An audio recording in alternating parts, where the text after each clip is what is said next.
Hello, hello, welcome. Good afternoon, good evening, good morning, good wherever you are.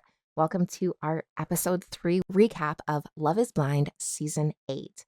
We are going to try and get this concise. We're going to break it down. We're going to get succinct today. I'm going to have a video that is less than 1 hour. I promise you. I promise you. So, in this episode, we are fresh off the drama that happened at the end. And we are opening with the reveal between Joey and Monica. Both seem absolutely excited. There's a huge hug. She seems obsessed with his hair, and they're both so giddy. She keeps going on about how his hair is beautiful, and he's like, "Oh, you have beautiful eyes." They both seem very, very, very excited about each other. She does admit that she loves long hair. She loves facial hair. She loves man buns, and she's very excited that she has her own personal Tarzan. So these two very much speak the same language. I could constantly see them. They're like, "Whoa, yeah, oh." They definitely have their own communication, and it's so cute to see them like synced up with each other in that way. And things do seem very comfortable, very casual between them. They do kind of talk about how they're having trouble getting the voice with the face, but they also seem like very, very happy with each other. And so that is so nice to see because we have seen some scary reveals. So Joey admits that he doesn't normally have long hair. He's been growing it out for about a year because he wants to donate it, but also doesn't really say what started that. So I'm wondering if there's a little bit of a story behind that and maybe they cut it out. He also finally asks, they're sitting down on the men's side, and he asks if he can kiss her, which I think is adorable. And she just gives him pecks. Like they just have lots of pecks. They don't really have one of those like deep, passionate kisses. And she does make like sound effects like mwah when she kisses him. But I think it's just the awkwardness. There's a couple of times where you see that she kind of clocks that she's being extra and kind of awkward and reels herself back in. Like you could actually see the expression on her face. But I think that he is so into it that he doesn't even care. So they finally separate. She goes back and she's dancing when the door closes. She's dancing behind in the little like getting ready area, and he pours himself another drink. So that's nice. Next, we have Dan and Taylor. And their section was pretty boring. It didn't seem like there was too much. Taylor has started to doubt that she would ever find the person that she was meant to be with. And Dan just kind of tries to reassure her. It was a really short segment. It didn't really seem to have too much drama. So it's on to the next. Ben and Sarah. So this time we actually got to see a little bit more of Ben and Sarah outside of the messy, messy situation that they were in last episode. It opens up with Ben, and he's nervous that Sarah doesn't believe that he would be okay with her sister being a lesbian. And he wants to reassure her. She brings up that she has told everyone about this because she wanted to be completely transparent and people to know that this is a huge part of her life and her sister's her best friend. So this would be a huge part of their life should they get married. And she said that there are a lot of people who ghosted her after that confession.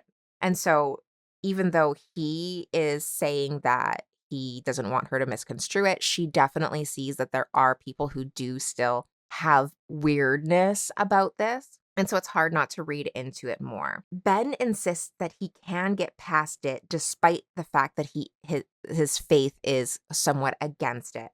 And she kind of seems to accept that. She seems at the very least placated by it.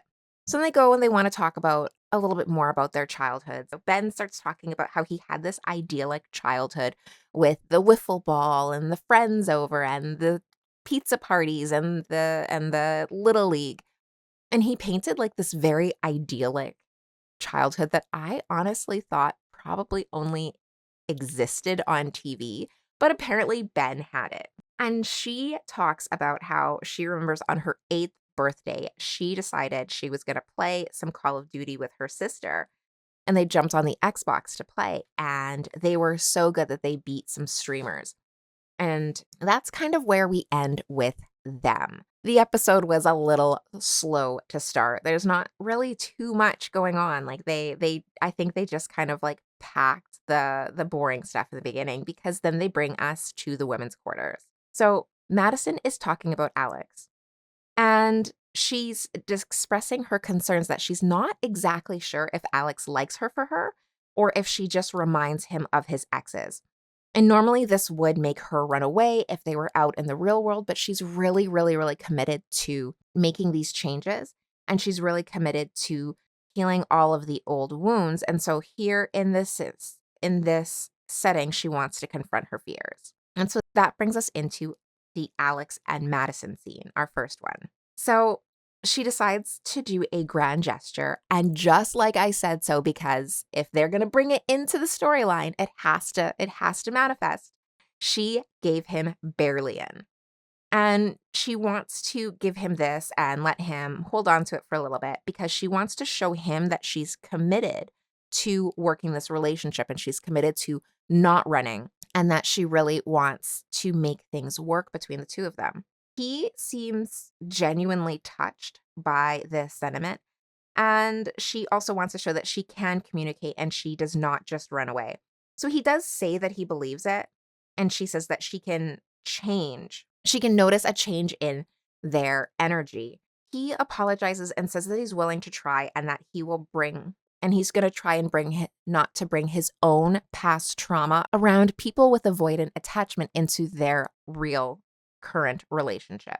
And he says that, but he also really does seem to be pulling back. It almost seems like there is this fundamental change in him and his energy and the energy that he is giving off since that first conversation when he decided that he was starting to get scared off. I'm not convinced that it's different. I think he's trying to work past it, but I also think that he's just sees how hard she's working on it, and I think he's looking for a reason for an out. He just his energy really did switch up, and I really kind of feel like he is looking for a reason to run rather than looking for a reason to stay. That's just my opinion though. So they finish up and he takes Berlian back to the men's quarters to show him off. And they do kind of show this edit with Mason giving him a side eye. But again, I don't know if it's real or if it's just an edit because it doesn't even show necessarily that Mason knows that the relevance or the importance of Berlian. So on to Matt and Mason. Madison, they're talking a little bit about their education, and Madison says that she went to school for business. She didn't think she was going to be really good at it because she's always been a creative, but she found that she was actually great and she loved it. They talk about how when you are 18, you're expected to graduate from high school and then suddenly know what you're going to do with your entire life and throw in thousands and sometimes hundreds of thousands of dollars into an education to prepare you for a career that you're going to have for the rest of your life when you're 18 and your frontal cortex is not even fully formed, which I agree with. That's a scam. That's a 100% scam because how are you supposed to know? Like I said, you're like 6 different people between the time that you're 18 and 30. So yeah, I can see how you can struggle with that. Mason said he was incredibly bad at school and that he barely passed algebra. He had to show up at school at 7 a.m. every single morning in order to prove to his teacher that he was committed to learn algebra, and then he still only passed with a D-. From there, he went to get a job at a factory until his parents convinced him to apply for college, which he did, and he got in. So he went to college where his favorite teacher upon graduating made a phone call for him and got him his dream job. So for everyone out there who thinks that you cannot get your dream job outside, fresh out of college, apparently you just have to do a lot of networking. So now we're back to the mess in the women's quarters, and Meg is now talking about how Mason's change in energy is really, really evident and how she's all in except for she thinks Mason is pulling away. And that is, of course, our messy segue into our section with Meg and Mason. So Meg brings this up with Mason, that she feels super confident in her connection with him, and she wants to make sure that there wasn't a change in energy. He reassures her, and they're talking about how terrifying the experience is but they really do want to make the most out of it. So that does mean taking these relationships through with all of their connections. They really want to make sure that they are exploring all of their options so that when they get to the end, they make sure that they're making the right decision. And then Mason starts telling his own conspiracy theory about the emerald tablets at Toth. And they, of course, both decide that it's aliens. And that is a little bit of a pet peeve where there are so many things out there that are unknowable and unidentified and a big question mark, but that does not necessarily mean that they're aliens. So I am going to make a note. I need to take a side note. I wanted to do it before this, but I didn't have a chance. I've been so busy today. I want to look up these emerald tablets of Thoth. And I want to see, because I'm sure that there is a totally normal explanation of them. And we will do a side story slash spoilers roundup slash gossip roundup. And I will talk about it then. I'm going to make a note for myself and we're going to talk about it later. So he brings this up. And in this, he says that he has no one in his real life to talk to about these crazy conspiracy theories except for her. And that I can relate to.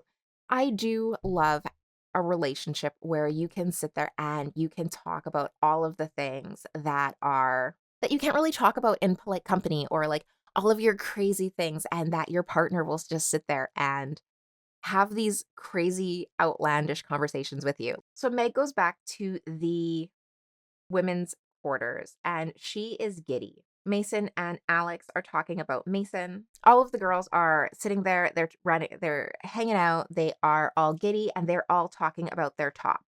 And Madison says something actually that really resonated with me. She said, "Don't let someone else's feelings for you dictate how you feel for them." And in this experience, I think that is so helpful. Like, I think that's so insightful, because there are going to be people who give you red flags who are not going to be your person, and you have to be cutthroat with cutting them off. So you have to make sure that who you are spending your time with, who you're entertaining, is somebody that you can see yourself with, rather than just being polite and going out on a bunch of dates with people that you're not necessarily going to click with right off the bat. I think so. Even if they really like you, they might not be your cup of tea. Meg mentions how she will be happy even if she does not find her person here, as long as her person finds someone else. And so I think that that's kind of her feeling towards Mason, obviously, is that if Mason chooses her, she'll be happy. But if Mason honestly chooses Madison, I think she'll also be okay with that. Next, we have Lauren and David, the messy mess. So Lauren brings out how she feels like the vibes are changing in the lounge, and she wants to talk about kids. David calls her old again, and this is just another me clocking more of this thing where she gets confident enough to bring up something that's important to her, something that she really wants to clarify, and he almost needs to take that opportunity to take her power away again and show that he's in control, because she wants to make sure she's making the right choice. So she wants to go through her list that she's thought through, and she wants to make sure that they are aligned. And instead of him being sure that they're aligned, he's got to get her on her heels again. And I keep clocking that, and it just keeps making me feel icky about this whole relationship. So he also mentions that when he does eventually get his phone back, he is going to have a lot of deleting to do. And she says that she doesn't have anything to hide. She doesn't have any nudes. And then they both talk about how she hasn't dated for a while, and neither one of them have ever lived with a significant other. And then she changes the conversation to how she's looking for a partner in marriage and assuming not another child. So she wants somebody who is going to help her with the chores, help her with the kids, help her with everything, and share their lives, share the burden. And he says that he can see himself proposing to Lauren. So I'm hoping that he understands what she's asking for and understands that she's looking for somebody who doesn't just like provide money, but also provides help around the house and like does actually. I don't want to say 50-50, because relationships are not 50. Like sometimes they're 75-25, sometimes they're 180 and 70. Like there's always, you're never going to be split down 50-50. Sometimes somebody carries the larger load. And as long as it's flexible, as long as that's alternating back and forth. And it's almost like it's not 50-50. Each person has to put in 120%. Like each person has to put in 100%, and somehow you have to hope that everything gets done rather than somebody going in like, "No, I'm going to do my half and that's it." Because like there's no half in marriage. And so that's one thing that they didn't really clarify, they didn't really get into, and that makes me really nervous for the both of them. We move on to Molly, and Molly admits that David is her only connection. Dave says that that makes him feel very confident in their connection and their relationship, and that he just wants them to have fun together. He has so much fun with her. Molly talks about her schedule and how she is always really busy. She works full time and then she dances and she teaches, and that she often doesn't get home till 9:30. And David likes that because he likes that women have their own interests and that he doesn't have to entertain them 100% of the time. We will see. He says that now, but we will see. Now, here is my concern. And here's the pattern I've seen with Molly. I wanted to say that Molly gave it as good. My initial thoughts with Molly is that she was giving it as good as she got it. Like she was keeping up with him. But what I want to say is that Molly seems extremely agreeable.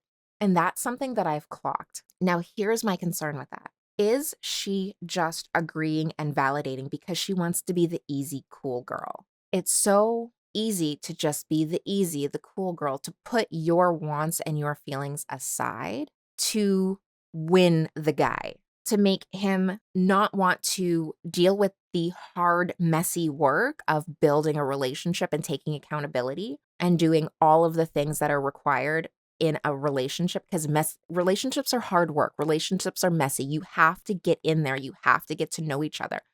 You have to learn about the good, bad, the ugly. And Molly didn't even bat an eye when he said he cheated and said, she's like, oh yeah, so do I.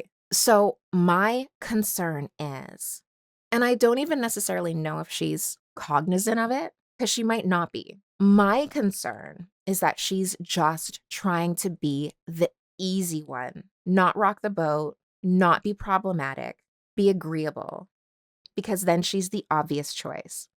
But we all know that after days and weeks and months and years and decades of being the easy, laid back, go with the flow girl, that's going to do all of the things, that's going to pick up the slack, that wants him to just be who he is and 100% happy with that.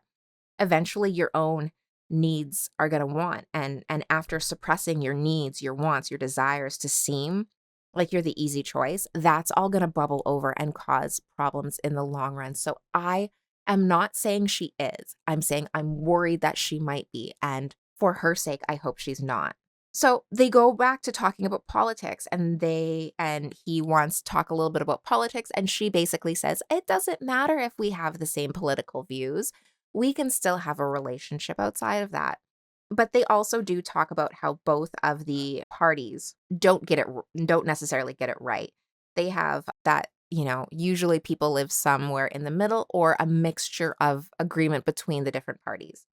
And so I did appreciate that even David acknowledged that. But again, I really would have liked to, and it could be the edit, but I really would like to hear more of Molly having her own opinion that differs from Dave, or in contradiction to Dave, just to see how they actually deal with that kind of conflict, how they actually work through that. Dave talks about being a stay-at-home mom, and Molly loves that idea as well. But if she has to go to work to make money, she's also okay with that.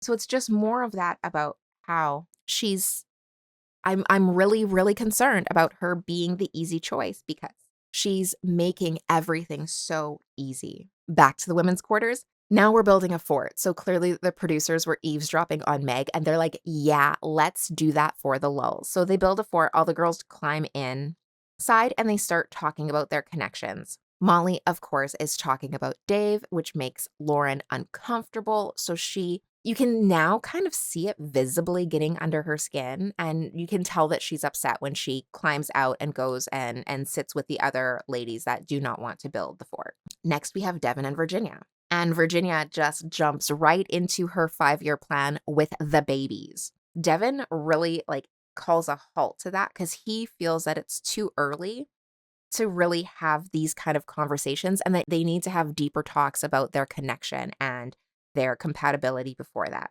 It also shows a little bit of a thing where where he's in his confessional and he talks about how he doesn't feel like Virginia is being completely transparent with him.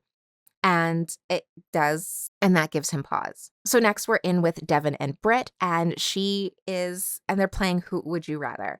They don't seem to get into anything too deep. They're laughing, they're joking, they seem very, very compatible. And eventually Devin starts to talk about his family, how he has one biological sibling and three adopted siblings because they were in a bad situation and his mom really wanted to make sure that they were taken care of. Finally, we move on to Madison and Alex again. Madison is upfront with Alex about deciding between him and Mason. And Alex says that he feels good about their connection. Madison is okay with Alex only, like she's okay with leaving Mason alone and just focusing on Alex. And Alex starts out saying that he's okay with that. Now, they move on to silly questions before Alex finally asks if she likes to cook, and Madison accidentally, fingers crossed, maybe, accidentally starts trauma dumping again. And she starts talking about how sometimes she basically dissociates and forgets to eat and stuff like that. And you can kind of see Alex start to recoil again. He asks if there's anything that he can do to help, and she basically says, no, this is her problem and she can deal with it. Alex says that he's very concerned and hesitant, and you can really tell that he is scared. He is terrified of Madison's trauma. I don't know if he is afraid of something he sees in Madison or if he sees one of his exes in Madison and just doesn't want to go through this whole thing again. She just reminds him of one of his exes for sure, or if he is just afraid of her trauma itself. But he really, really seems to have one foot out the door. Like he walks into their meetings, their dates in a great mood, but he walks out and it seems like he's already got one foot out the door. He's getting closer and closer, I feel like, to calling things off. But I feel like I feel like that's almost triggering her to lean into it more. And I wonder if it's because of Mason being so in the air. If Mason chooses Meg, then Madison is heartbroken. But if Madison chooses Alex, then Madison doesn't have to confront the heartache that Mason could potentially cause her. But at the same time, if she lets go of Mason and Alex is not 100% in and Alex doesn't propose, then she's left with nothing. So this could also potentially be a thing. And I wonder if that's it. So she is not making her choice because as soon as she makes a choice, all of the pieces have to fall. So I think she's kicking that can down the road. But that's just my opinion. Finally, Mason and Meg. Meg is freaking out because there is a spider in her cube, and then the conversation goes straight to sex. And if they would do it on the getaway, they both say yes. And then Meg starts going on about how she has basically been celibate for years because she does not want to do anything outside of a committed relationship. They continue on to talk about fantasy and role play, and it doesn't really show us having them talk about anything other than, like getting it on. And then finally, like they say goodbye and Meg says miss you and he doesn't say miss you back. And she kind of says that, like, why doesn't he ever say he misses me back? And then she's sitting there and she kind of stares and thinks about it for a second before she gets up and leaves. So now they go back into the women's quarter and she's talking about how she's got it bad. Finally, we end with Madison and Mason, and she brings up that Meg has been talking about him and their connection in the women's lounge. Madison asks Mason, and they kind of talk about that, and she says that she's trying not to let it influence her, and he kind of doesn't want to engage. They finally continue on, and Madison asks Mason if he tends to be the breakup-er or the breakup-e, and he says that he's been the breakup-e. And mostly because even if he sees the relationship start to deteriorate, he doesn't want to give up on it. And he says that usually he's being broken up with because the person he's with has fallen in love with someone else and they've moved on. Madison says that she is usually the one that breaks up in the relationship, and that's because she doesn't deal with bullshit. She doesn't like bullshit, and she says that she has tended to, in the past, date people who like to deal with bullshit or like to bullshit. She also mentions that she really hates feeling intense emotion, and that's a huge red flag to me. But you need so much more information to really get into that. Like, I don't want to read too far into it, but it's a huge red flag, and it's definitely something that I'm going to be noting for future episodes. She also tells Mason that Alex is better at affirming her, so she feels a little bit more confident in that connection. But Mason says that he wants to do better. So they go back to the pods, and you can see that Meg is still talking about Mason. Now Madison's talking about Mason, and the girls are all talking about their connections. So that's where we are. I feel like they're trying to cue up some drama between Madison and Meg. I don't know though. That's still the couple to watch for. I still feel really icky about David's connection with both Molly and Lauren. I'm so concerned about that, but we'll have to watch episode 4 and tune in. So let me know what you think about Molly, even if it's subconsciously trying to make herself the easy pick, because that is a huge. At first, I was really concerned about Lauren, but now I'm getting increasingly concerned about Molly. And I am going to do my best to have the next video up tomorrow, maybe. We'll see. I'll try. I'm going to try. If you liked this video, please like this video, subscribe to your channel, share it if you like. If you have anybody that might have the same opinion, differing opinion, wants to hear my opinion. And I will see you in the next one. See ya.